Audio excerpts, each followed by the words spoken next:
15 থেকে 20 বছরের ছেলেপেলের যা অবস্থা দেখলে আমাদের চোখ দিয়ে পানি বের হয়, আবার শুকরিয়া আদায় করি আলহামদুলিল্লাহ ওই যুগে আমরা এই যুগটা আমরা এইভাবে নষ্ট করি না আলহামদুলিল্লাহ।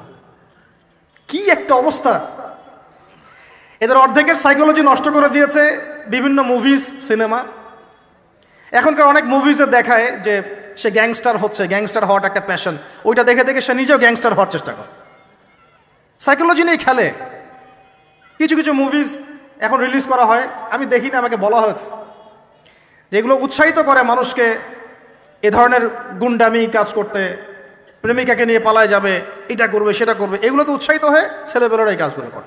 না পড়াশোনা করতেছে, না ইতিহাস জানে, না সংস্কৃতি, না বিশ্ব, না অর্থনীতি, না ধর্ম, আসলে আসি কোন দিকে? এর চেয়ে আমাদের এর আগের এইজ যাদের বয়স এখন 50-60, এই জেনারেশনটা মাশাআল্লাহ অনেক ভদ্র ছিল।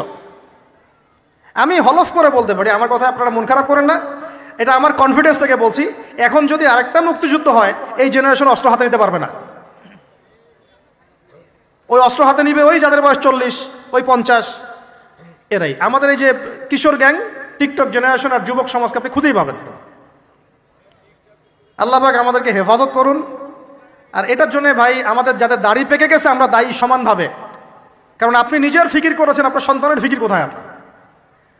আপনার ছেলে সারা রাত পর্ন দেখে, আপনার মেয়ে সারাদিন ছেলেদের সাথে কথা বলে, আপনার মেয়ে ছেলে যে ডেট করতেছে এখানে ওইখানে, জেনা করতেছে, মদ খাচ্ছে, গাড়ি নিয়ে ধুমসে ড্রাইভ করতেছে মেয়েকে নিয়ে, আপনি মনে করতেছেন বাচ্চা ছোট আছে, বড় হলে ঠিক হয়ে যাবে।